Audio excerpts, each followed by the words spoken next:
करो नोट जल्दी।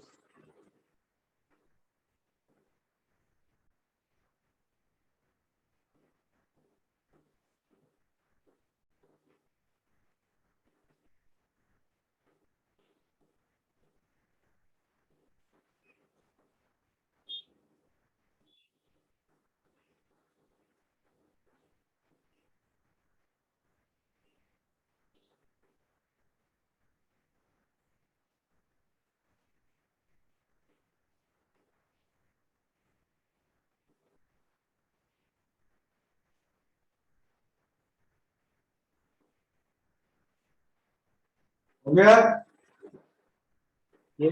Yes sir. तो देखो, what we are trying to say, crystalline solids में क्या होगा, एक रेगुलर अरेंजमेंट होगा पूरे क्रिस्टल में, ठीक है। और अमॉर्फस सॉलिड में क्या होगा कि वो अरेंजमेंट थोड़ी थोड़ी देर बाद हो सकता है, बदलता है। मतलब मान लो ये एटम है, डिस्टेंस ए के बाद अगला एटम, फिर डिस्टेंस ए के बाद अगला एटम, तो ये रेगुलर अरेंजमेंट है, करेक्ट। Yes sir. और इस डायरेक्शन में लेट्स से डिस्टेंस बी के बाद एटम। तो अगर ये 12 मॉलिक्यूल्स मैं देखूं, तो these 12 molecules have a order in their packing, correct. X axis में हर बार डिस्टेंस ए के बाद एटम्स रिपीट हो रहे हैं, वाई एक्सिस में हर बार डिस्टेंस बी पे एटम्स रिपीट हो रहे हैं, करेक्ट। ऑर्डर है ना पैकिंग में? Yes sir.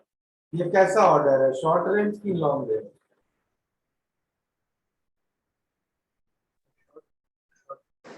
Short range order, क्योंकि ये तो हम किन 12 मॉलिक्यूल्स में देख रहे हैं ना, बस, समझे?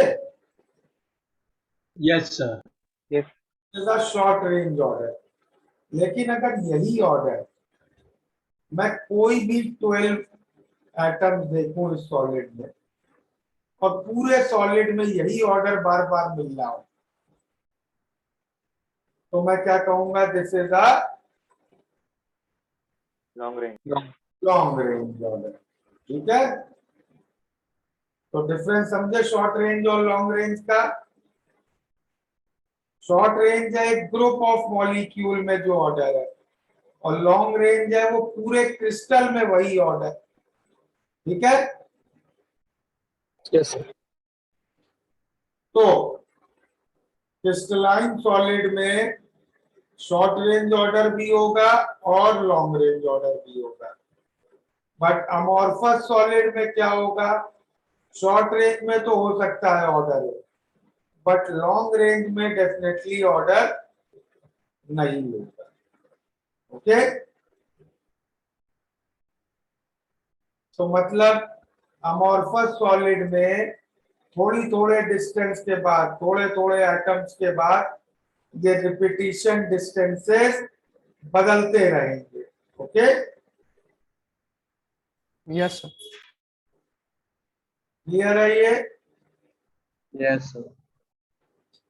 अच्छा, चलो सेकंड डिफरेंस देखिए।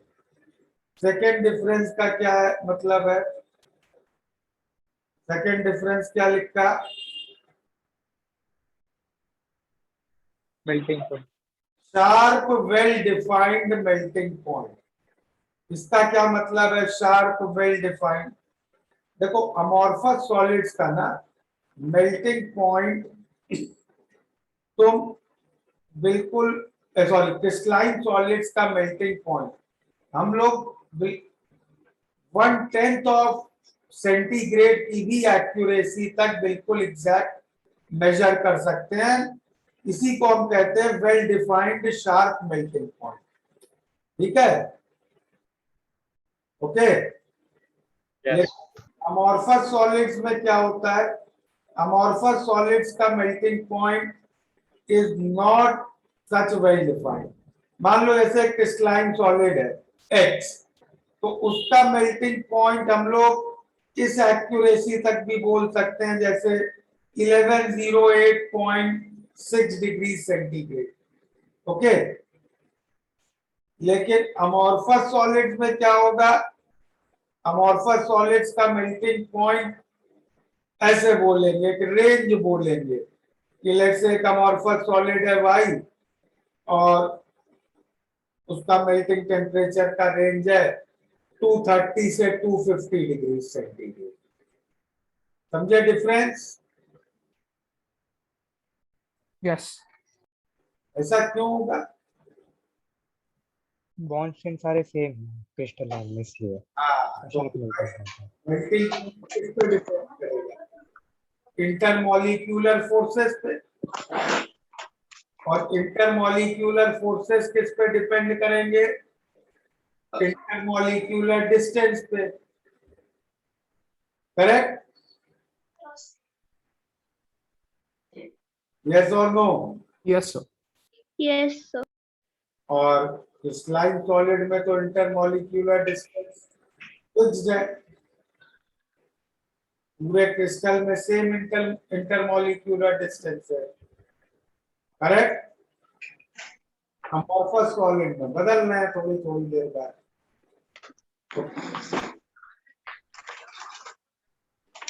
हर डिफरेंस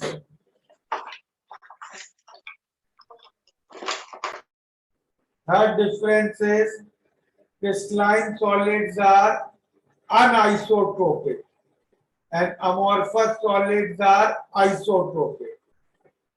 इस प्रॉपर्टी का मतलब समझे? आइसोट्रोपिक क्या होता है? Can anybody tell me what is isotropic?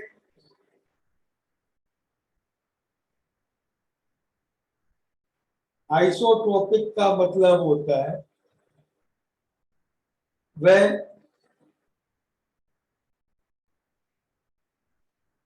properties have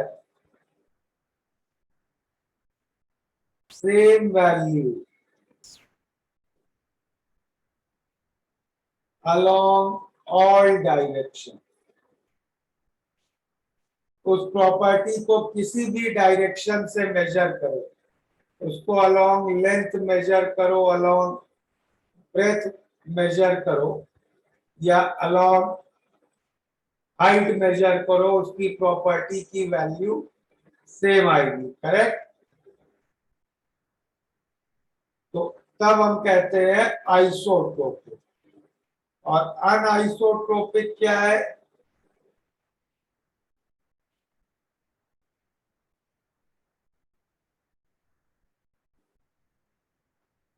sir along all directions मतलब अलोंग ऑल डायरेक्शन। तो मतलब सेम वैल्यू आ रहा है तो उसका मतलब क्या हो? मतलब all direct along all directions। यार कोएफिशिएंट ऑफ लीनियर एक्सपेंशन पढ़ा था तुमने फिजिक्स में? रीड हो गया है ना तुम लोगों का? Yes yes yes yes sir. Alpha होता है coefficient of linear yes yes yes और गामा होता है coefficient of volume expansion. yes उनके बीच का क्या रिलेशन था?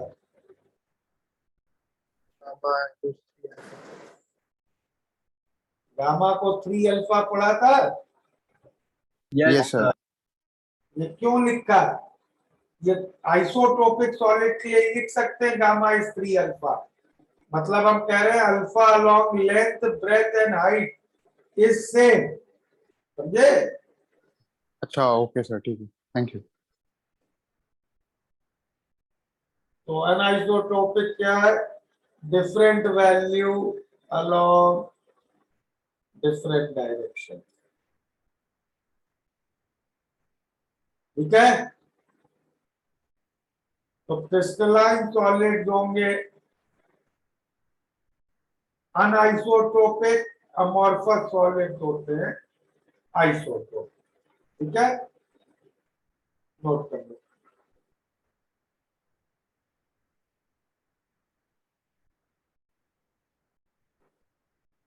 Hello sir. बोलो। So you can draw the structure for amorphous solids like this you have drawn for crystalline. अरे यार ये क्रिस्टलाइन का नहीं है. Who said this is of crystalline? यही अमॉर्फस का भी है. इसके बाद रिपीटिशन डिस्टेंस बदल गए. अमॉर्फस में हर थोड़े थोड़े एटम्स के बाद रिपीटिशन डिस्टेंस बदलते जाएंगे. ओके सर, ओके, समझा. तो आपने क्रिस्टलाइन के लिए क्या बोला, आइसोट्रोपिक क्या नहीं आइसोट्रोपिक? क्या लिखा है यार? आइसोट्रोपिक होने चाहिए ना वो, मतलब सब सेम होंगे पैकिंग तो. सब सेम कहाँ है? इस डायरेक्शन में अलग है रिपीटिशन डिस्टेंस, इसमें अलग है. कैसे सेम है? Yes sir.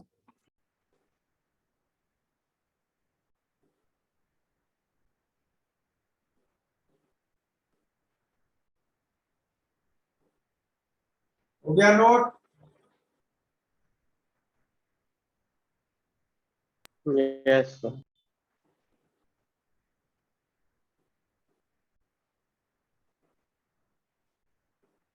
चलो, और फोर्थ डिफरेंस क्लियर है?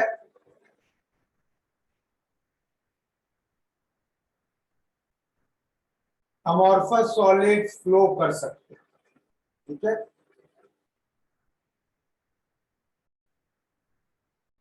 अमॉर्फस सॉलिड का एक एग्जांपल दो कोई. जेली। अमॉर्फस सॉलिड का सबसे कॉमन एग्जांपल ले लेते हैं, ग्लास. ठीक है.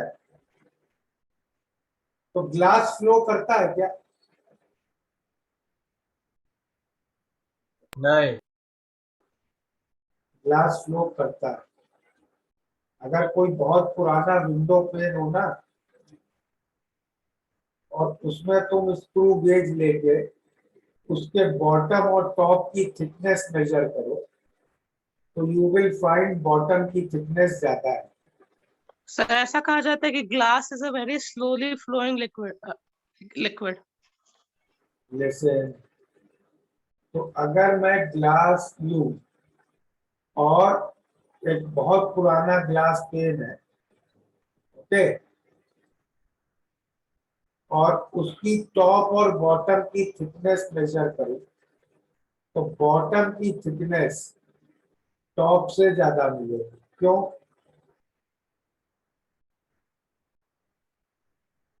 Because glass is flowing continuously under the action of gravity from top to bottom. ठीक है.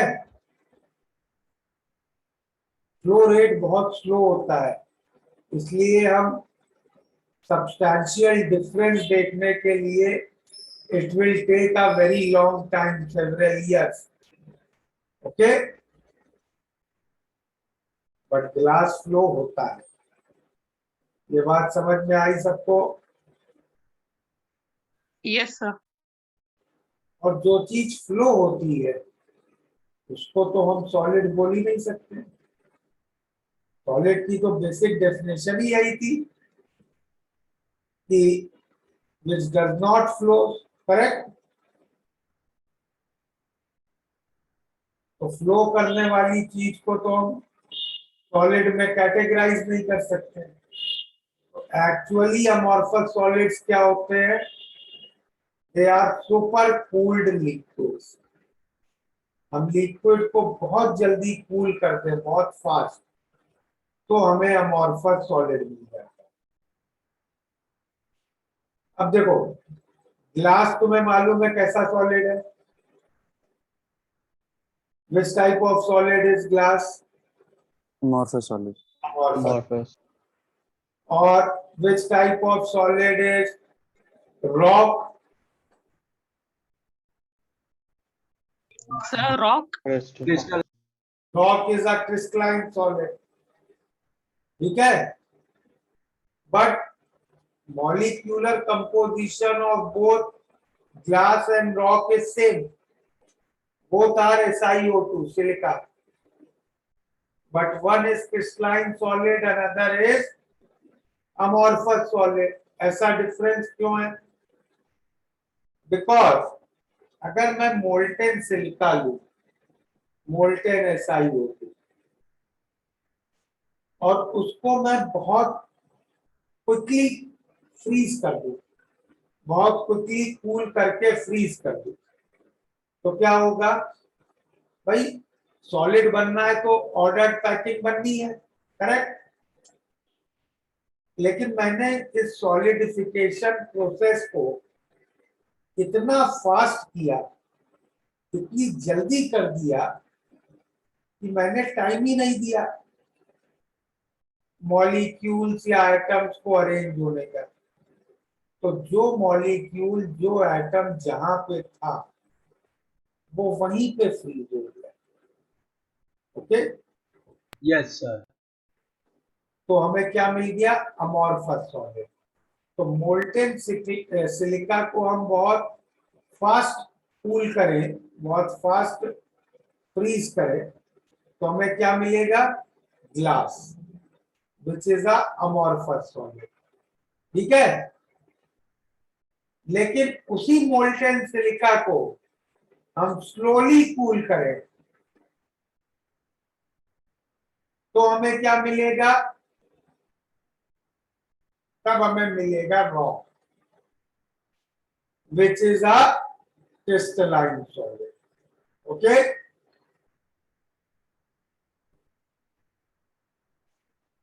समझ में आया? Yes sir. सेम वाटर की सिचुएशन है। वाटर को मैं स्लोली कूल करूंगा, क्या मिलेगा? Ice. Ice, which is a crystalline solid. और वाटर को सडनली कूल करूंगा तो क्या मिलेगा? सर सुपर कोल्ड वाटर मिलता है जो कभी भी फ्रीज हो सकता है अगर छोटा सा भी डिस्टरबेंस होगा तो। वाटर को सडनली कूल करूंगा तो मिलेगा snow, which is a amorphous solid. Sir पर वो भी क्रिस्टलाइन शेप में ही होता है पर स्नो। वो क्रिस्टलाइन होता है। सर स्नोफ्लेक्स जो होता है वो क्रिस्टलाइन होता है। यार जितनी केमिस्ट्री मैंने पढ़ी है, according to that knowledge, no is amorphous. Sir या वो एज अ होल स्ट्रक्चर मतलब पूरा स्नो अमॉर्फस है पर उसके इंडिविजुअल यूनिट्स ये क्रिस्टलाइन। तो ठीक है, तुम मान लो, डोंट, मतलब मुझे नई चीज अब मत पढ़ाओ। सर स्नोफ्लेक आइस होता है, वो जब जमीन पे गिरता है स्नो बन जाता है। तो snow is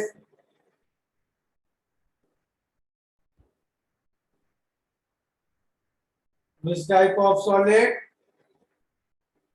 Amorphous. Okay,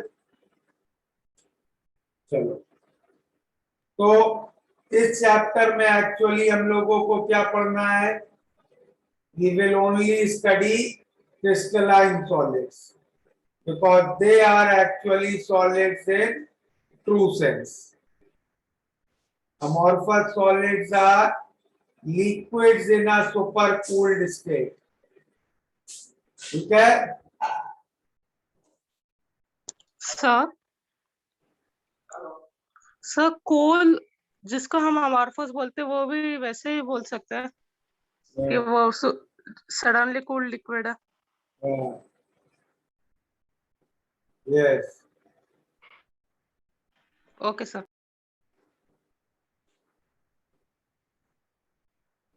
okay, चलो अब आगे नेक्स्ट एक चीज लिखते हैं, types of crystalline solid. Crystalline solids कितने टाइप का होता है? तो crystalline solid is of 4 types. लिखो,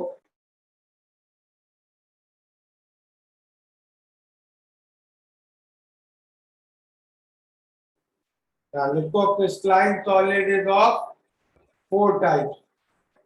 can you tell me what are 4 types of crystalline solids?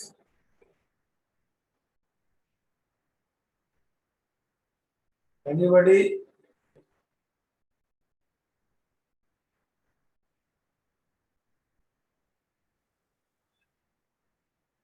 Ionic.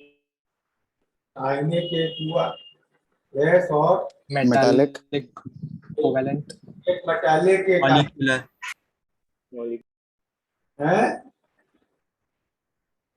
Ionic ionic metallic और covalent covalent solids, yes, molecule and molecular solids, very good. तो आयनिक, covalent,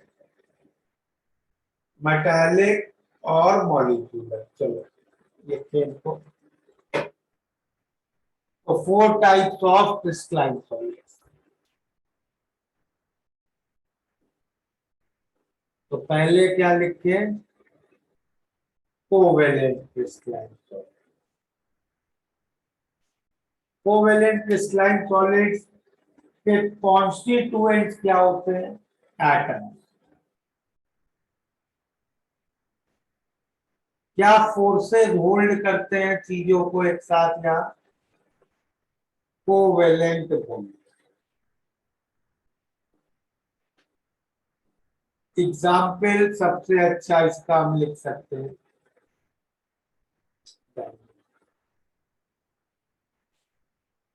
ठीक है। Melting point बहुत high,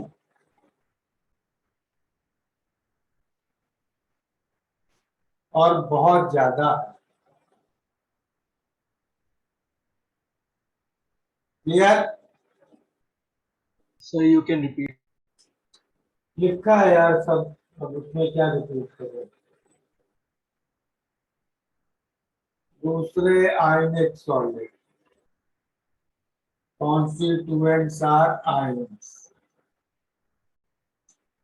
Forces ionic bond, example NaCl, high melting point, high.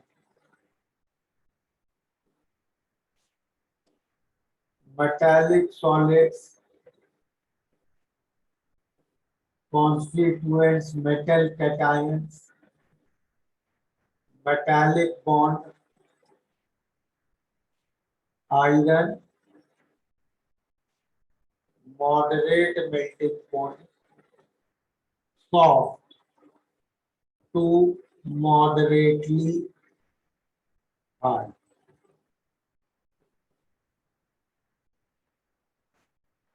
Molecular solid, constituents molecule, forces, van der Waals forces. Some cases there might be hydrogen bonding. Example ice, sugar, low melting point, soft. Clear? So these are 4 types of crystalline solids. Note कर लिया? So what,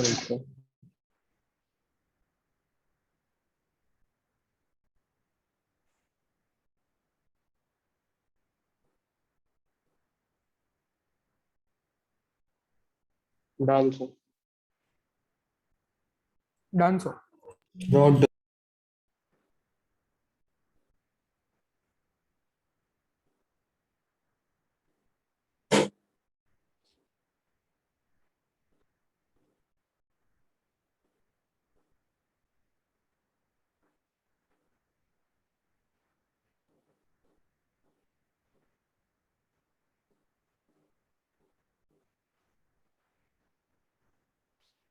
तो किसी भी crystalline solid के लिए हम लोग discussion करते हैं क्रिस्टल लैटिस और यूनिक सेल का।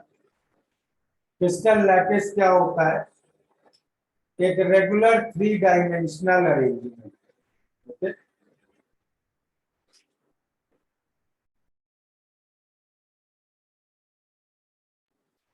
तो the regular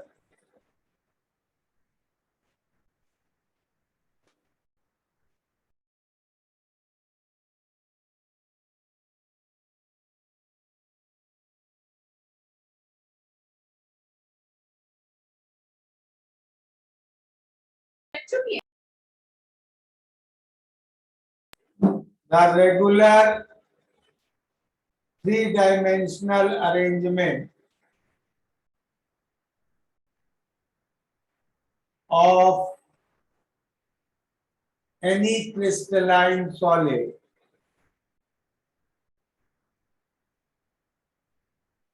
is called as crystal lattice. ठीक है?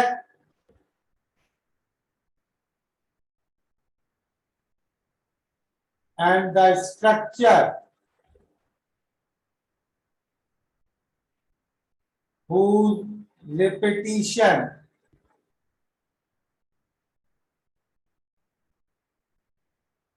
in all directions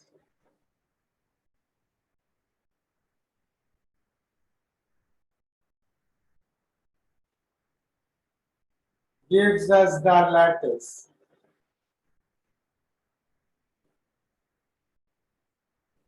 Is called as unit cell. ठीक है? जैसे लैटिस का सबसे अच्छा एग्जांपल मालूम है क्या ले सकते हो? वॉल। Sir graphite. नहीं, वॉल।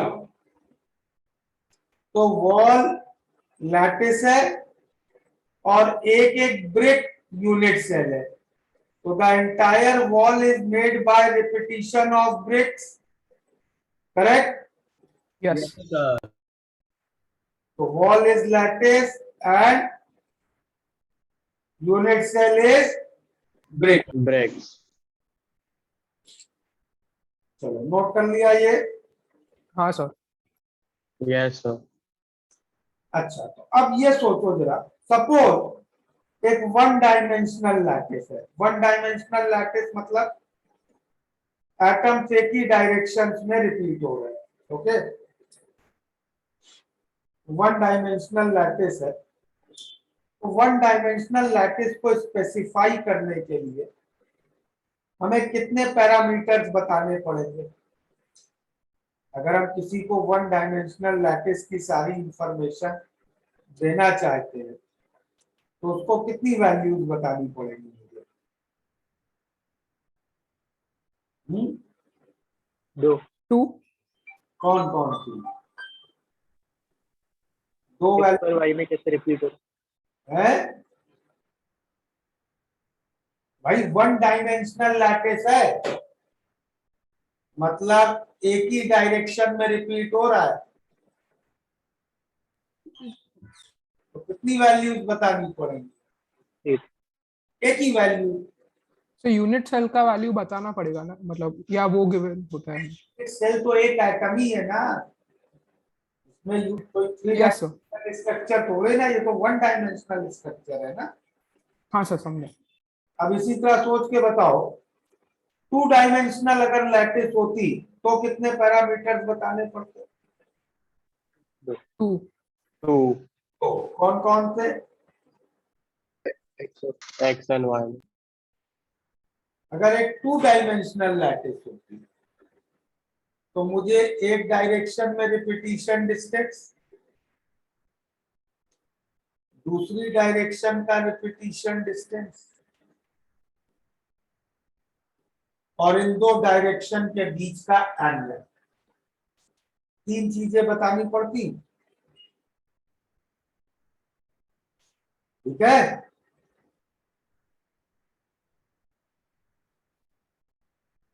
क्लियर है? Yes sir. अब इसी Yes, sir. अगर एक एक्चुअली तो लैटिस थ्री डायमेंशनल होगी, तो अब एक थ्री डायमेंशनल लैटिस के लिए हमें कितने पैरामीटर बताने पड़ेंगे? 6। 5। 5. फाइव। ध्यान से सोचो सोचो। 6. 5 6। 6 6। 6 बताने पड़ेंगे। तो टू कंप्लीटली स्पेसिफाई, तो आगे लिख लेते हैं, to completely specify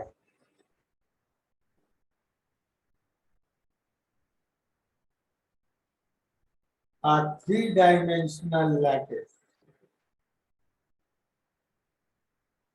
we need to specify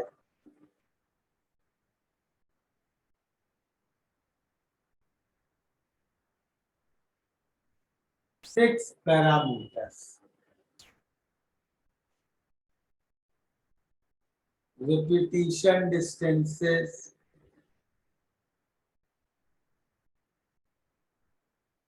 in three directions,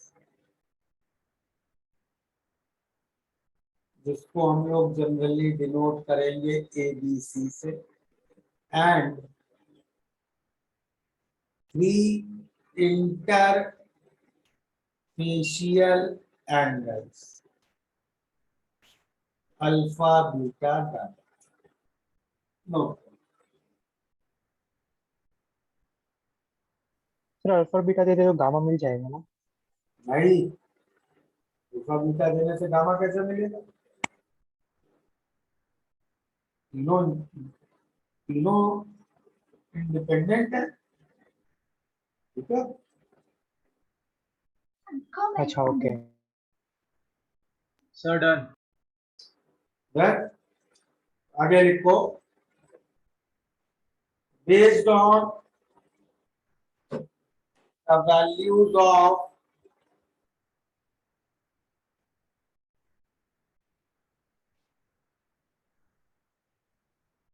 based on the value of these six parameters, we can have seven crystal lattice systems. Okay, क्या क्या है crystal lattice system? Cubic, tetragonal, orthorhombic,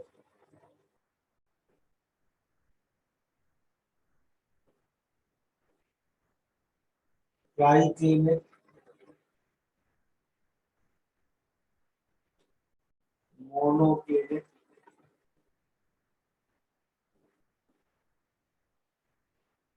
hexagonal,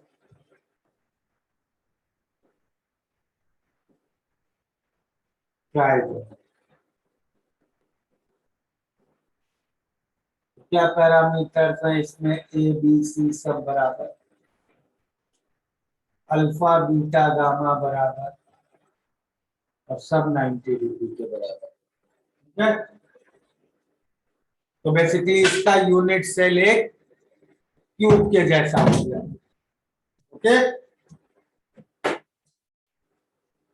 clear है? Yes. Yes. Yes. Tetragonal, cuboid with a square base, orthorhombic cuboid,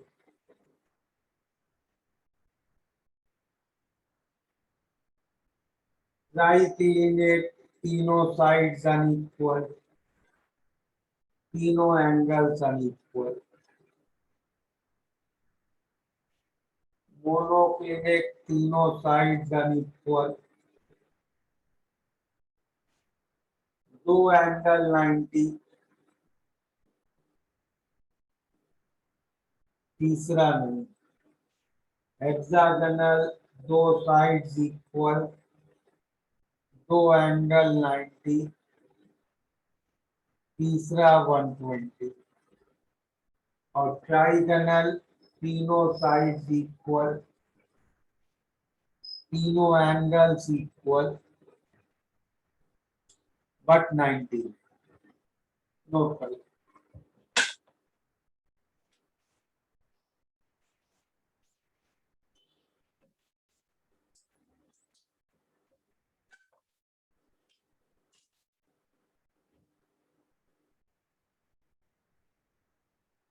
done sir.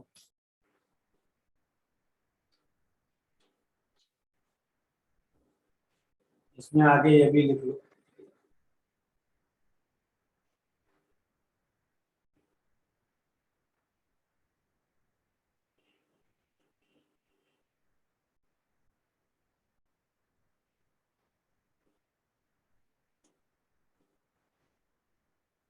ये क्या है अभी समझाते हैं, नोट कर लो पहले।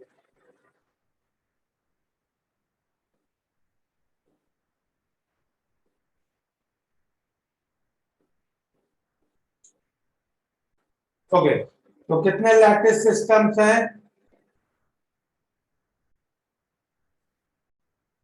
सेवन। Seven. और हर एक लैटिस सिस्टम में there are 4 possible lattice. Okay,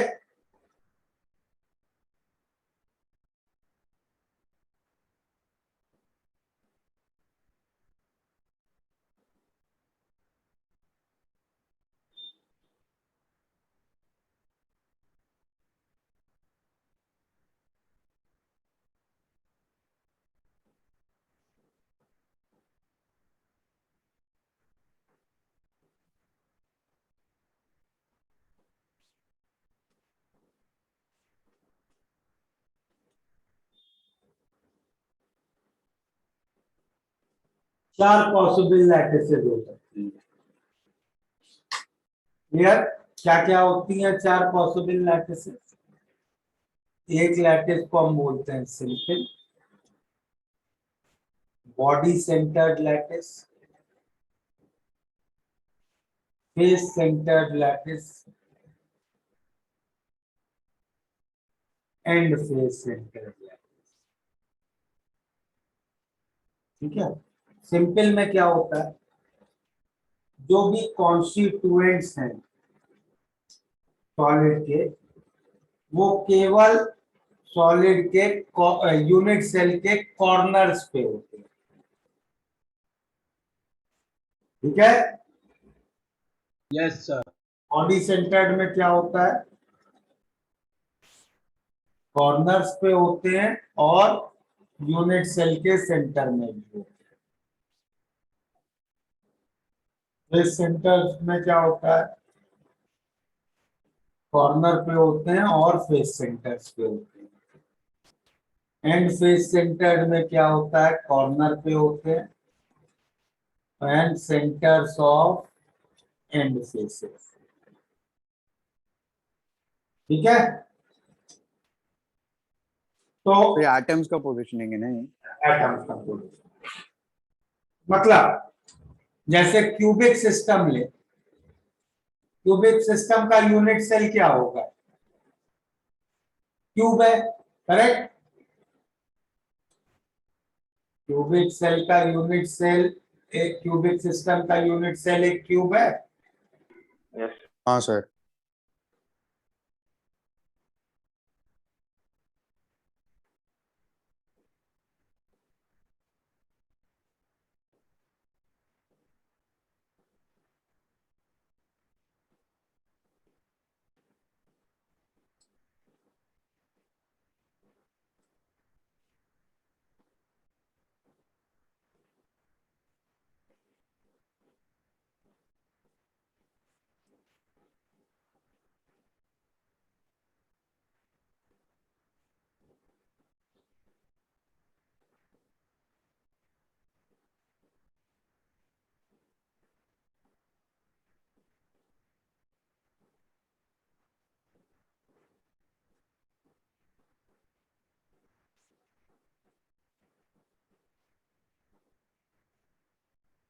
अब सिंपल क्यूबिक में एटम्स कहाँ कहाँ होंगे,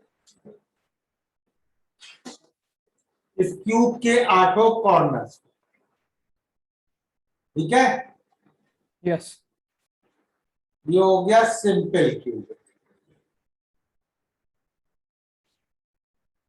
बॉडी सेंटर्ड क्यूबिक में कहाँ होते हैं,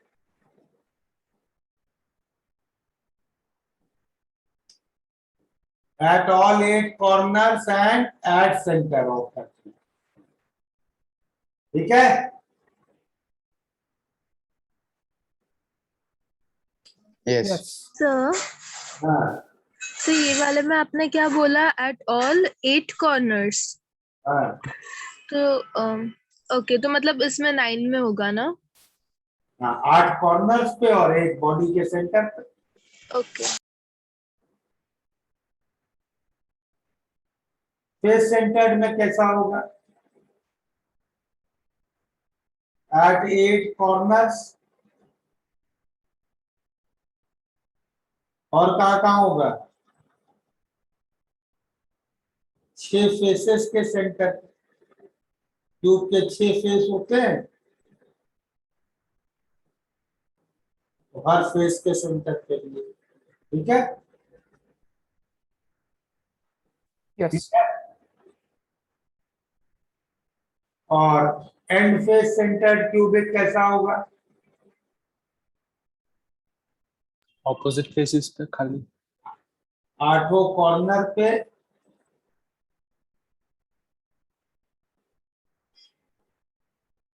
और 2 ऑपोजिट एंड फेसेस के सेंटर पे खाली।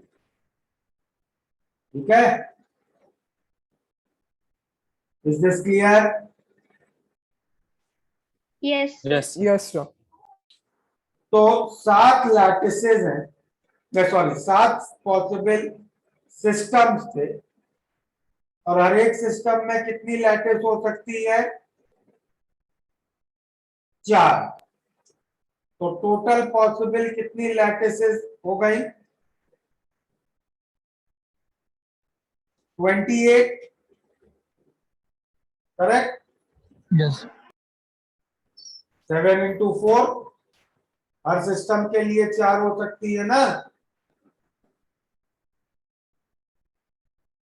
Agreed? Sir yes Out of these 28, we find only 14 lattices exist in nature. और वो 14 मैंने यहां लिखी है। तो क्यूबिक सिस्टम के लिए नेचर में हम क्या क्या फाइंड करते हैं? कौन कौन सी एग्जिस्ट करती हैं? सिंपल, बॉडी सेंटर और face centre. Okay? Cubic systems के लिए what we find, and face centre cubic exist नहीं करता है नेचर में। ओके? समझ में आ गया? Yes So these 14 lattices out of 28 are found to exist in nature. कोई स्पेसिफिक रीजन नहीं है ना? रीजन सिमेट्री का होता है। देखो, रीजन बहुत सिंपल सा है कि भाई सिंपल लैटिस तो हर सिस्टम की एग्जिस्ट करती है। करेक्ट? सिंपल तो सिर्फ कॉर्नर्स वाली पैकिंग है, सिंपल पैकिंग है। अब तुम उससे ज्यादा अच्छी पैकिंग करना चाह रहे हो, कॉर्नर्स के बाद अंदर भी आइटम्स को रखना चाह रहे हो, तो वो तो तभी होगा ना जब तुम्हें उससे कुछ बेटर पैकिंग मिले, ज्यादा अच्छी पैकिंग मिले। करेक्ट? यस सर तो अब जैसे एंड फेस सेंटर्ड क्यूबिक की ना पैकिंग जो है वो सिंपल क्यूबिक से भी खराब हो जाती है। मतलब लेटर हम लोग कुछ पैरामीटर्स निकालेंगे such as packing fraction etcetera, तो हम लोग क्या देखेंगे, सिंपल क्यूबिक का तो packing, sorry, and face centred cubic का पैकिंग फ्रैक्शन सिंपल क्यूबिक से भी कम हो गया, तो फिर क्यों वो पैकिंग होगी? उससे अच्छा तो वो सब्सटेंस सिंपल क्यूबिक में ही अपने आप को पैक कर लेगा ना। यस सर तो बस यही रीजन होता है। तो यही रीजन से मतलब हर एक में एक ही टाइप क्यों नहीं है, लाइक हर एक में मल्टीपल टाइप्स भी क्यों है? क्योंकि भाई हर एक एटम की साइज डिफरेंट होगी, मॉलिक्यूल बॉन्डिंग हाइब्रिडाइजेशन अलग अलग होगी, तो अलग अलग रिक्वायरमेंट होगी। यस सर ठीक है? गॉट इट तो different types of lattices are clear. Yes. Yes, sir. चलो अब इन पे आगे इनको कैलकुलेशन पार्ट इसका नेक्स्ट क्लास में स्टार्ट करेंगे, ठीक है? Yes Hacking fraction calculation, effective atoms, etc. Booklet है सॉलिड की सबके पास? Yes, sir. Yes, sir. No sir. जिनके पास नहीं है, भाई please ask your centre manager either for a soft copy or a hard copy. Okay,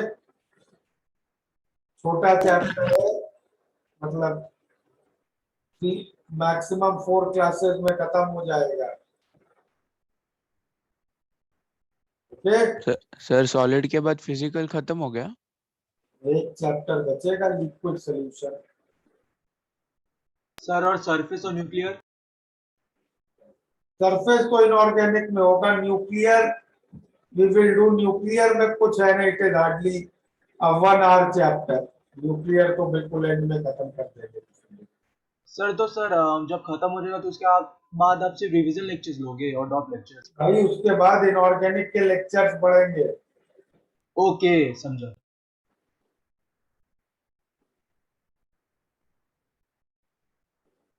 चलो वी स्टॉप हियर टुडे, ठीक है?